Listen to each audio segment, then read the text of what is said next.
Hello everyone, thank you for coming. My name is Neus, and today I'm going to present to you a naive protocol for generalizing two-party garbling. So the first thing that we will do is to give you a little background on what garbling actually is, and then we will see some techniques that I will use to build this protocol that I mentioned in the title. We will also see a state-of-the-art multi-party garbling protocol so that we can compare both of them. And at the end, I will show you a little example on how I implemented this in an existing framework. So imagine that we have 5 hospitals here in Leuven, and they want to analyze their patients' data so that they can detect rare disease patterns. But the thing is, every hospital is legally and ethically bound to keep this information about their patients confidential. So how can they compare all of this data and use it to compute a function with it in a way that it doesn't reveal their private information? Well, this is where multi-party computation, which we abbreviate as MPC, will become essential. So multi-party computation is cryptography, so a subfield of cryptography that will allow different parties to jointly compute a function over their private inputs without revealing anything to anyone. This function that I mentioned must be computable, which means that there must exist an algorithm which terminates that can't do the job for the function. We see with the example that unlike traditional cryptography, which usually tries to protect all the information from external adversaries, with MPC, we're trying to protect this information from all the other participants. Within MPC, we have 2 approaches that are commonly used, and these are secret sharing-based protocols and garbling-based protocols. And in today's seminar, we will consider 2 different situations in garbled circuits. So we will consider the two-party scenario and also its generalization. So what is secret sharing? Well, secret sharing-based protocols will take a circuit and give a slice to each one of the parties that are participating in our protocol, in a way that each slide will not reveal anything about the original secret. And also, if we had, for example, 3 parties here that were corrupt and they wanted to reconstruct the original secret, we would need at least 4 of them, so 1 more, to recover the original secret. On the other hand, the garbled circuits were first introduced as a way to securely evaluate Boolean circuits. And we're interested in them because they allow us to compute larger functions with less communication than secret sharing, and in a way that everything that we do will be constant round. So it will be independent of the number of parties and the depth of the circuit. So usually, MYao's original protocol and all the optimizations that have come after this are designed for 2 parties, for the 2-party scenario. And how does this work? Well, the parties first agree on a function that they want to evaluate, and then it is translated into a Boolean circuit. So we have here 2 roles, the role of the garbler and the role of the evaluator. The garbler will take this circuit and generate the garbled circuit, which acts as an encryption of this circuit, and then we'll send it to the evaluator. The evaluator will take the circuit and go gate by gate evaluating it until he gets the real output of the function. So for this to work, we need 2 things. The first one being privacy, so that means that all the real inputs and all the intermediate computations that go through the circuit must be encrypted so that no party can learn anything that they're not intended to. And also we need correctness, which in this case means that the parties will learn the correct output of the function. So also we will consider that these 2 parties, the garbler and the evaluator, will not trust each other, but they will follow the protocol in the correct way, but they will not say no to learning new information if they have the chance. So we call them semi-honest. So let's see a dummy example to see how two-party garbling works. So in this case, we will have Bob and Alice, like always, and they will have both their private inputs, so either a 0 or a 1. And in this case, what they want to do is just multiply them. So our secret will be an AND gate. And here we have A and B as our input wires and C as an output wire. So we will say that Bob will be the garbler and Alice the evaluator. So how can Bob garble this AND gate? Well, the first thing he will do is to generate 6 different random symmetric keys so that each one of the wires, so A, B, and C, have 2 of the keys associated to them. Each one of these keys will be associated to either the bit 0 or the bit 1. And then he will encrypt the output keys using the input keys. So, for example, let's say that he assumes that the input in the wire A is 0 and the input in the wire B is 1. So then he will take these 2 keys and encrypt the key corresponding, associated to the bit that is the multiplication of these 2. And, well, yeah, he will encrypt it like this for all the possible cases. So we see that the garbling phase, which we will call the offline phase later, is independent of the actual inputs that Bob and Alice have, and they just cover every possibility. Also, it is important to say that since the keys are symmetric, the encrypting one of the messages, encrypting one of decrypting one of these rows using the same keys will give us back the same original message. And also, decryption will fail if we don't use the correct keys. So, Bob will take this last column, he will randomly permute it, so randomly permute the rows, and then send it to Alice. Alice will receive this, and to be able to decrypt, she will need her key and Bob's key associated to their inputs. So here is where we see why it is important to permute the last column, because imagine that Alice receives a column that is not permuted, so like this one, and she receives, for example, these 2 keys. Then she will, by how decryption works, she would only be able to decrypt one of the rows, and she will try until she gets a good decryption, and in this case, she would be able to decrypt the second row. But since this is the second row, then this means that this is the one associated to the input bits 0 and 1, so then she would know which was Bob's input. So this is why we need to permute them. And now the problem is, how can Alice get the keys that she needs? Well, Bob can just send Alice his key because he knows the relationships between the keys and the bits. But how can Alice ask for her key without actually telling him, like, okay, I want the key that corresponds to the 0 bit, because this would reveal that her input was a 0, so we don't want this. How can we do it? They will run an oblivious transfer, which is a protocol that allows Alice to learn the key that she wants without learning anything about the other key, and also it allows Bob to send Alice the key that she wants without learning which of the keys she got. So at the end, Alice will receive the 2 keys that she needs for encryption, and she will be able to decrypt one of the rows. And therefore, she will be able to get one of the output keys. If we had more gates in this circuit, then she would use these keys to keep decrypting the next gates. But since this was a dummy example, then we don't have more gates, and therefore they're done. And she got the key that she wanted. Now what she has to do is to ask Bob which bit corresponds to this output key.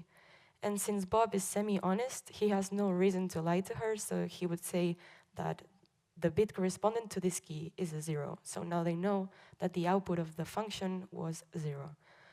Of course, this example is so simple that it's really not a good example of a garbled circuit because it's only one AND gate. So imagine that the output was a 1, then they immediately know that both inputs were a 1. So it's not really that useful because it doesn't ensure privacy, but it really shows us how two-party garbling works. So now we will see that we don't always have to go through so much trouble to garble, and sometimes we can make our life easier. So this is the case of the XOR gates. We will use an optimization that we call Free-XOR.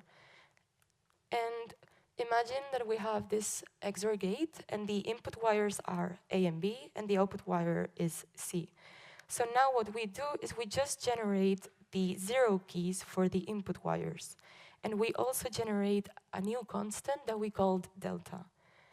So now instead of generating randomly the key for the 1 bit, we will just define it like this. So now the 0 keys and the 1 keys have a relation. And this will allow us to skip all the ciphertexts, and we will be able to garble and evaluate in a much more efficient way. Because now, the key corresponding to the output wire will just be the result of XORing the pertinent input keys. And you might be wondering, can we do this for AND gates? Well, the answer is no, because then the logic that follows from the keys and the bits that they are associated to will not follow. So we really can't avoid encrypting AND gates, and this is why they will carry the most of the computational cost of the garbled circuit. And I think now we're ready to move on to the generalization of two-party garbling. So imagine that we have now 3 parties. Can we use the same things that we were using before? But if we do, then who is the garbler now? Can we have 1 garbler and then 2 evaluators? Well, of course, the answer to this is no. And why is this? Because then having only 1 garbler and then the other ones being evaluators will give the garbler so much power because he knows the relationships between the keys and the bits. So if the structure of the circuit at any point reveals the slightest thing, then he would give information to the garbler that he's not intended to learn. So since his power comes from the relationships that we have between the keys and the bits, what we can try to do is to hide these bits from him. So we will use what we call masks. So now we'll use these lambdas, which we call masking bits, and they are just random bits that hide the actual values that go through the gates. So now instead of the keys being associated to this real value, they will be associated to the encrypted one. So even if he knows this, he would not learn anything from any mistake that might happen. But the thing is, of course, we cannot have the garbler know this mask because otherwise we're back to the same problem. But if he doesn't know the mask, then how can he garble? Because we saw that the garbling relies on the fact that the garbler knows the relationship between the inputs and the outputs and the keys associated to those values. So if one single garbler cannot garble, then nobody can. So what can we do? We just give a slice of the mask to everyone. So now everyone will garble at some point and everyone will evaluate at some point. And we can't have 1 garbler, so now all of them have the same role. Also, I want to say that this Free-XOR optimization can be generalized to the multi-party settings. So now we will use it for all the protocols. And this means that we don't really need to worry about XOR gates because they're computed for free. So now we will see a state-of-the-art multi-party garbling protocol, which we will refer to as HSS. And in this paper, what they do is they take the circuit that corresponds to the function that they want to evaluate, and then they give each of the parties 1 version of this circuit. So now there are n different circuits that correspond to the original circuits, and these parties will concatenate all of their circuits. So when we want to garble and evaluate, we have to do it for every one of these circuits. So this means now that during the offline phase, which is the garbling phase, we will not have only one key, but we will have, for each warrior and bit, we will have one key that is actually a concatenation of all the keys, where every one of these will belong to a different party. Because here, everybody is responsible for their own circuit, and generating their own keys. Since we are using Free-XOR, then the same thing happens for the delta. Now we don't have a unique delta, we have a delta that is a concatenation of the different deltas that correspond to the other parties. So, as I said, we're using Free-XOR, so we forget about the XOR gates because they're free. But what do we do with the AND gates? Well, so now this will be the input. So A and B will be the real values that go through the gates, right? But now we are saying that we encrypt these values, so we have the masking bits here. So remember that I told you that now every time that they go through a gate, they have to garble each one of the versions of this gate for every one of the circuits. So imagine now that we are in the party J's circuit, and we want to garble this AND gate. Well, let's focus on this row. This G that we have here is actually an index that will correspond to the AND gate, so it's just a counter that tells us that we are in gate number G.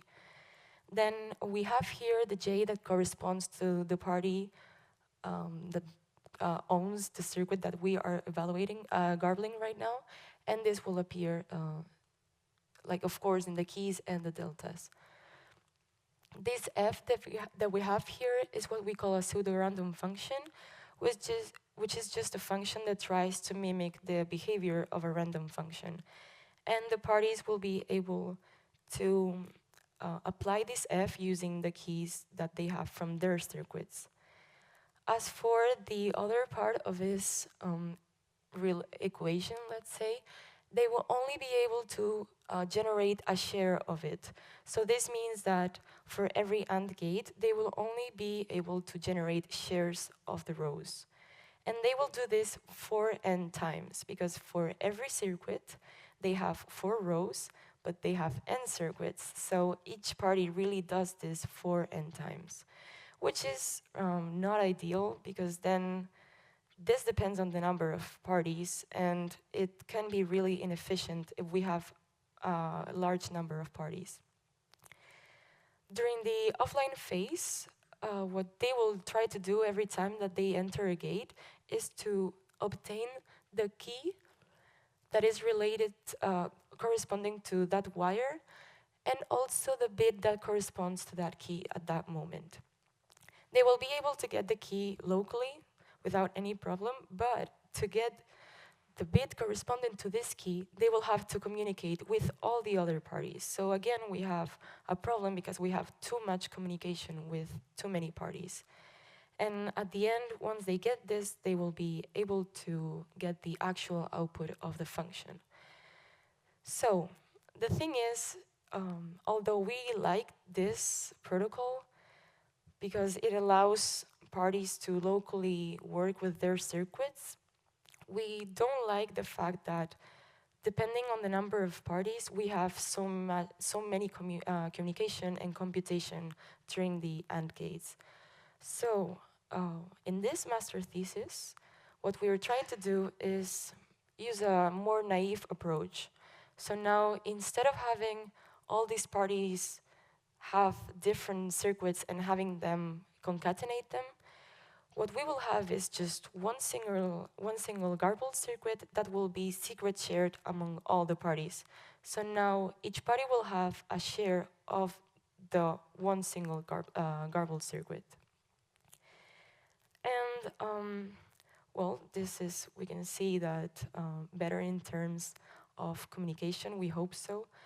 But this brings me to my research questions. So the first one is, what is the real gap between these two protocols, so our naive approach and recent multi-party garbling protocols that we have for in the state of the art? So what is the gap in terms of communication rounds, send bits, and execution time? And also, our second research question is, during the offline phase, remember that we use PRF to encrypt the gates. Well, what are the properties that a good pseudo-random function must have for us to use it during the protocol? Well, we see that these questions are closely related to the AND gates, because of course, if we are using Free-XOR, then the XOR gates, we're fine with them, it's free. So really, the AND gates take up all the communication and time costs. And also, the choice that we make for the PRF would be closely related to the AND gates, because they are the ones that care about this. A good thing, though, about the garbled circuits is that the AND gates during the offline phase can be computed in parallel. So that means that if we conduct an analysis to see, to analyze the complexity of an AND gate, then this would actually translate to the complexity of the whole protocol, or the whole offline phase. So since we, in our naive protocol, we are using secret shares, as we are giving each party a share of our garbled circuit, we need something that tells us how to handle these shares. So how to generate shares, how to do operations with them, and also how to reconstruct a secret from different shares. And this is why I conducted a comparison between some subprotocols for secret sharing, and I wanted them to be supported for any binary field, and also I wanted the chosen one to have low communication rounds when multiplying secrets, and also it should minimize the number of bits that every party sends during a multiplication.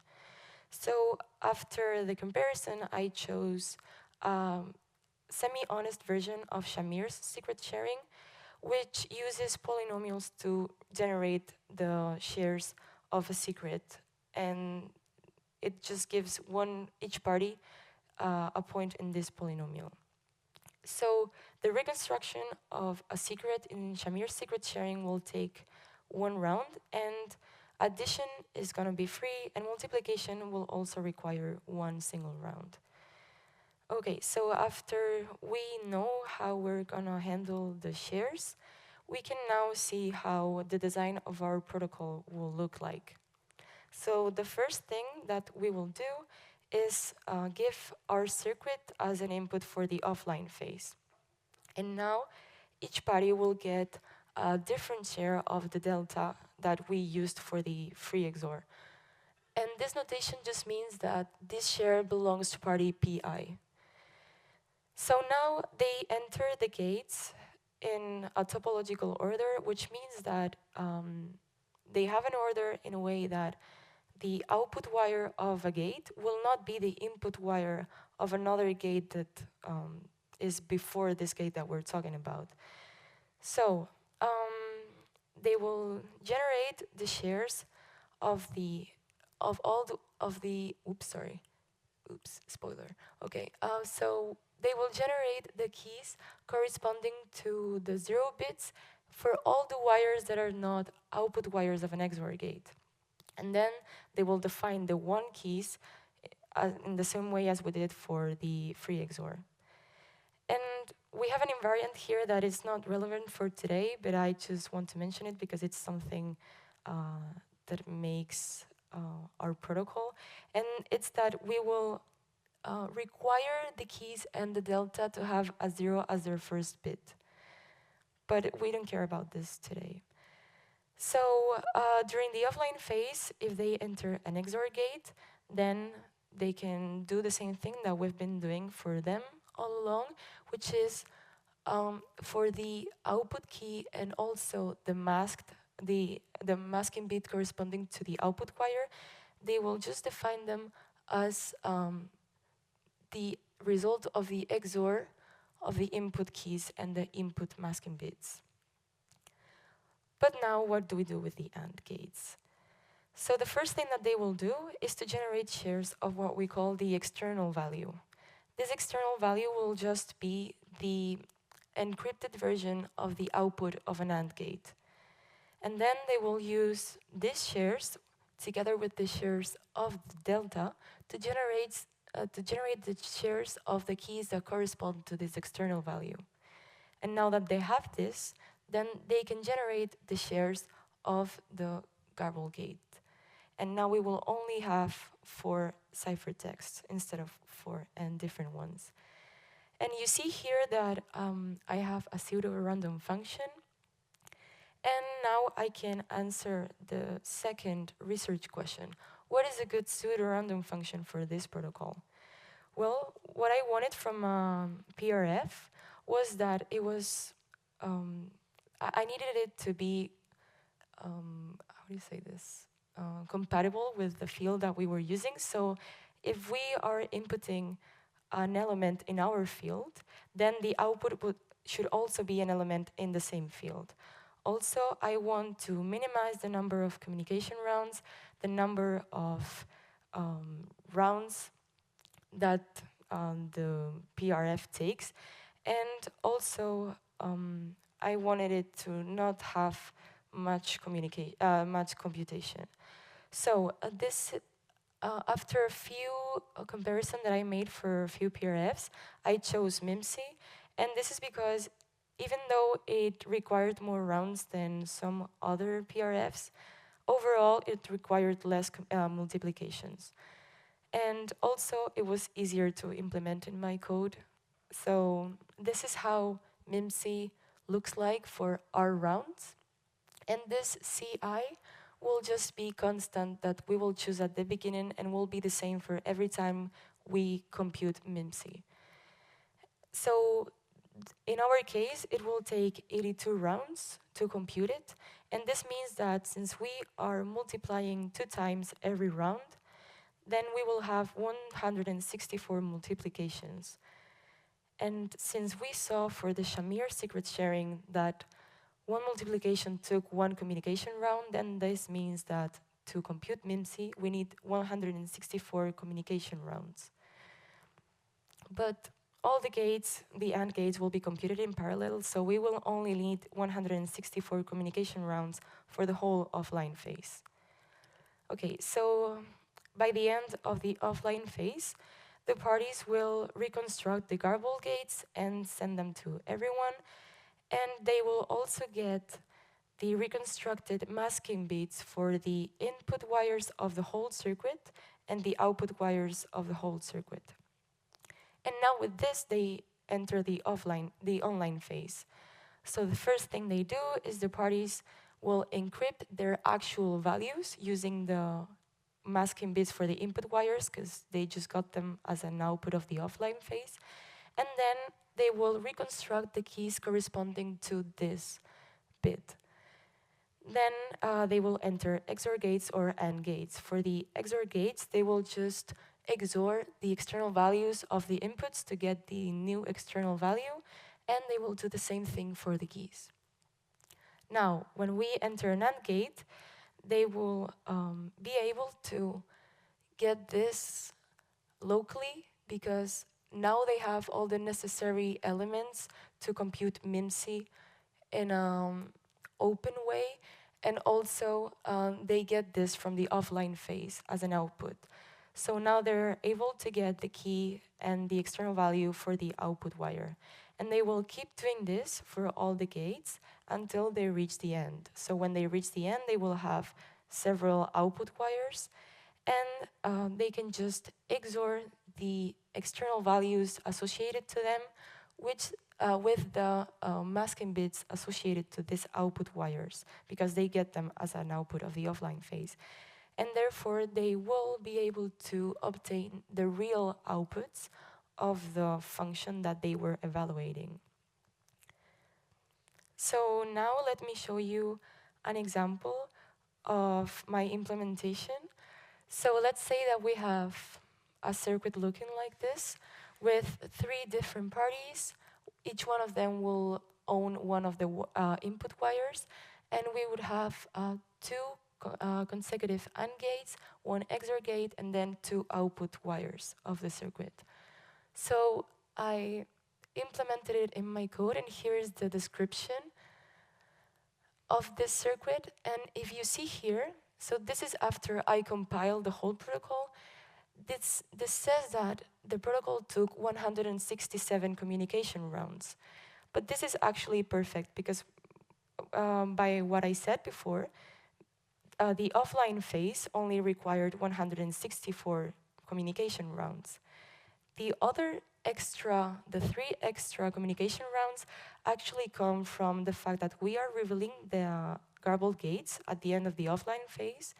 We are also asking the parties for their real input wires at the input values, at the beginning of the online phase. And then we're also revealing the keys corresponding to the external values in the online phase. So everything that I said makes sense. And now imagine that P0's bit was a 0, and then P1 and P2 have as a real input a 1. Then if we follow this circuit, this would give us a 0 and a 0 for the outputs. And here is what I did with my code. So here is the output of the offline phase. So since we have 2 AND gates, we get 2 garbled gates. And each one of them will have 4 entries. And we also get, as I mentioned before, the lambdas corresponding to the output wires and the ones corresponding to the input wires.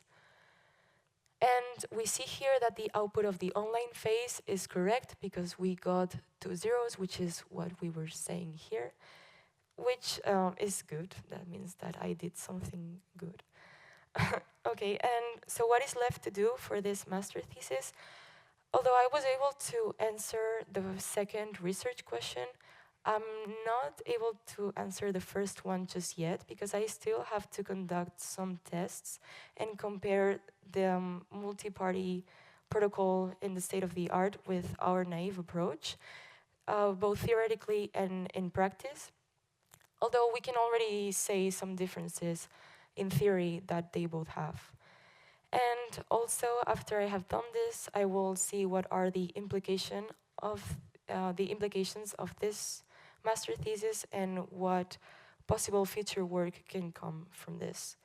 So this is everything that I had to say for today. I'm a little early, but that's okay. So thank you very much for your attention, and let me know if you have any question.